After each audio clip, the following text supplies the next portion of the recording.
a mysterious triangle-shaped swamp. Oh, wow. Rick, check this out. A swamp that contains ancient artifacts. Yeah, that is strange. It's perfectly square. Yep. Oh, look at that. Evidence of sunken ships. What do you got? It looks like a piece of finished wood. Whoa. Pieces of treasure. Is it a coin? This is a coin. Yes! And just may be man-made. That looks exactly like an old Roman road. This is really cool. For 9 seasons on the hit series The Curse of Oak Island, brothers Rick and Marty Lagina, along with the Fellowship of the Dig, have made stunning discoveries in the triangle-shaped swamp. In fact, they're one of the only groups to ever look for potential clues here since the discovery of the money pit in 1795. Perhaps it was the wretched smell, but these efforts keep paying off. So tonight, we're counting down the most incredible discoveries made here that just may soon reveal the ultimate answers to this 227-year-old treasure mystery. Number 3, the trade weight. Here's what we've come up with. Holy cow. I'll go get a bag for you, but in the meantime, you can just keep putting your artifacts in this little dustpan. Okay. And just keep going, and I will be back shortly. Okay. Later that year, Rick Lagina, Charles Barkhouse, and members of the Fellowship were painstakingly searching the pathway for clues as to where it led and what its purpose might be. Definitely seems to be more rock back here. Yeah. Oh. What do you got? Oh. What do you got? That is something different there. Oh, I can see it around, yeah. What is that? That is like nothing I've ever seen before. After finding shards of pottery in the area, unearthing what looked like some kind of metal tool was more than curious. That's cool. Coloration on it is strange. There's some markings on the end, too. Is it?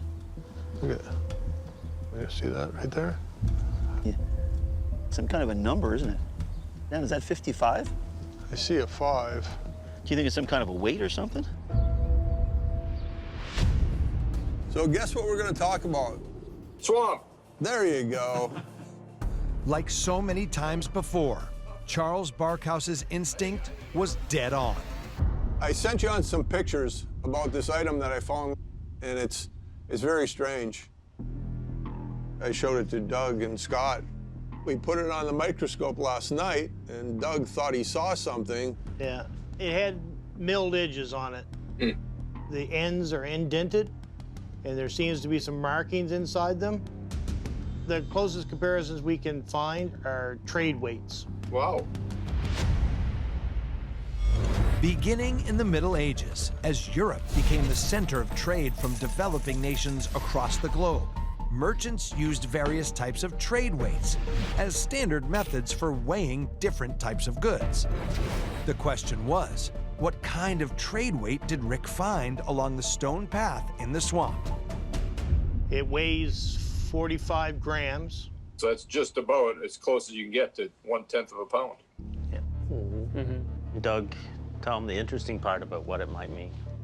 We're just trying to see if the 45 grams matched an ounce measure in any culture or time period. And the only thing that seems to line up right now is a troy ounce, which of course the troy ounce is used to measure precious metals.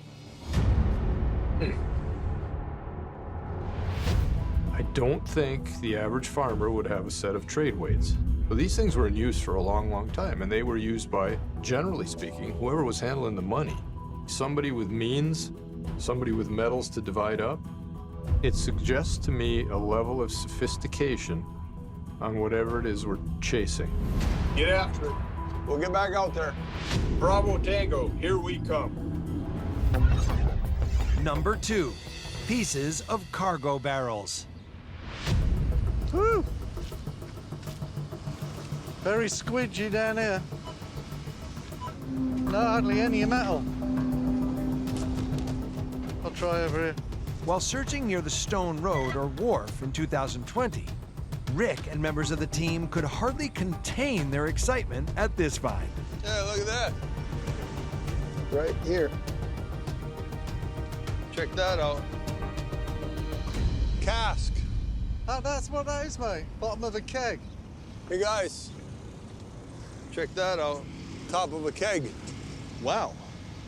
So that's a keg, lid to a keg? Yep. How far down? Right there. Holy crow. That's very important. The lower one is the important because it's going to frost heave and everything. And that's right at the cultural level, right? Like right at the... Pretty much. You got this. Like, look at the amount of mud we have over this. It wasn't just gunpowder to put in kegs, it was all treasure coins as well. Gary's notion that a piece of a cargo barrel could be connected to large quantities of valuables was certainly hopeful, but it was also pretty logical. After all, the discovery happened right by the remains of the hidden stone wharf. Clearly, something of great importance had taken place if someone went to all the trouble of creating a swamp to cover it up. Right here. Yeah, there's another. Yeah, another piece. Does these go together? This looks too rounded. Yeah, they're different. Different radiuses. This is very important. It's because this is down at the bottom of this mud layer. I think as we move more towards that road, we're going to find more and more stuff. The keg tops that came out of the swamp are extremely interesting to me. It's way out of place. Well, we should get some answers from these two pieces. I think there's some information to be gleaned from them. Might they indicate a certain type of tool, i.e. a certain type of cultural influence? I think the thing to do at this point is not to speculate about the why they're there or how they came to be there. I very much look forward to whatever chemical analysis could be done. It's all about the application of science. We should get some answers from these two pieces. So what brings you here today? We have a couple of artifacts. And potentially incredible information was gleaned from the cargo barrels when members of the team showed them to blacksmithing expert Carmen Legg. Let's have a quick look.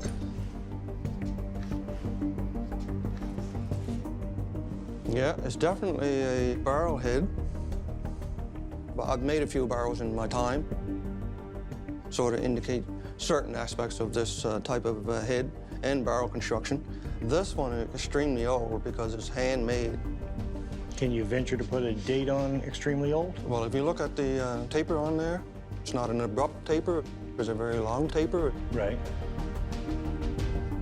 This is typical of when they started making wooden casts. So that could go right straight back to the 1400s. Carmen's assessment that the barrels could date back as much as 8 centuries made them potentially one of the oldest finds ever made on the island. So the question was, could they have in fact been the type of cargo container used to move valuables? This was for a dry goods barrel, so it would be gunpowder, flour, or something that was not wet. That is very, very, very old. That type of construction on a head predates barrel making here in Nova Scotia. This was found on the east bank of the swamp. So, I mean, if they were transporting things up or down that hillside, you know, could have easily got pushed off as time went on. Yes, that's right, yeah. But you think dry goods? Yes, it's not a watertight barrel, no. You know what else is dry? Gold. Yeah. That's true, that's true. Yep, very interesting. Number 1, the Cobblestone Pathway. Okay. About here, you think? Yeah, I think that should work. First scan coming up. Following up on the team's discovery of the Stone Road, in 2021, Alex Lagina and his cousin David Fernetti conducted a ground-penetrating radar scan beginning where the rocky feature appeared to end at the eastern border of the swamp. Let's see if we got anything. That looks pretty good. Look at that. Oh, that's interesting. I mean, we started on the Stone Road, what was exposed, and at roughly the same depth, there is a consistent feature or anomaly about the same width that runs right along with it, yeah. So we might be picking it up, even in the upland there. where we thought it ended, it might still continue. Incredibly, there's a good chance the stone road is under us right here. It was almost unbelievable. Could it really be true that the stone road unearthed in the southeast corner of the swamp actually extended into the uplands? There was only one way to find out. If there's a road, that's what we're after today, and clues. Yeah. I've been wanting to dig this ever since we were out here delineating this thing. Several weeks later, Marty Lagina himself led the dig to see just what his son Alex and nephew David had found leading away from the swamp. All right, positions, everyone. All right.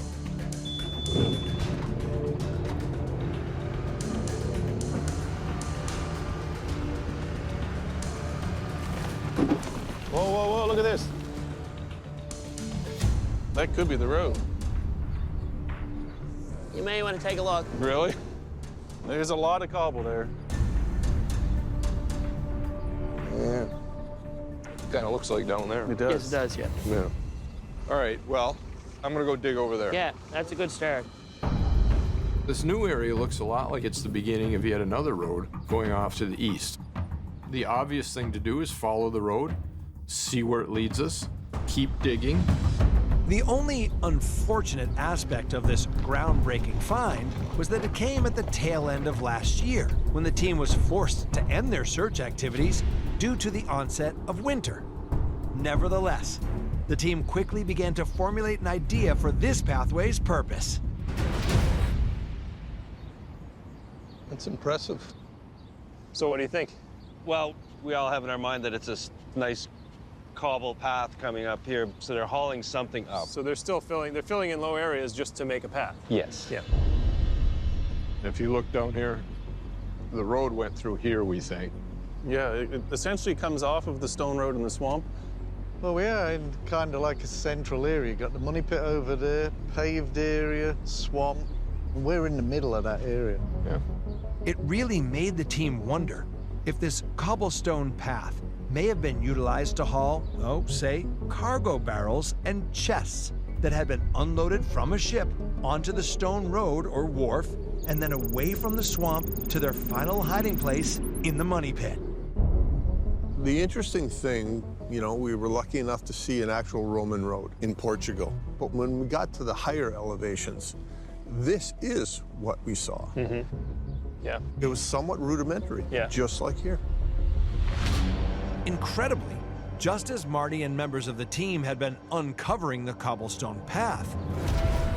Florian. Oh, good morning. Welcome to Portugal. Thank you.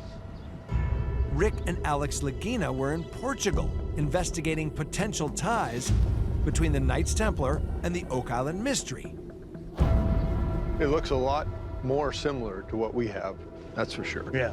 And like Rick said, they not only saw a stone road that was nearly identical to the one in the southeast corner of the swamp, but also a cobblestone pathway, just like the one unearthed between the swamp and the money pit.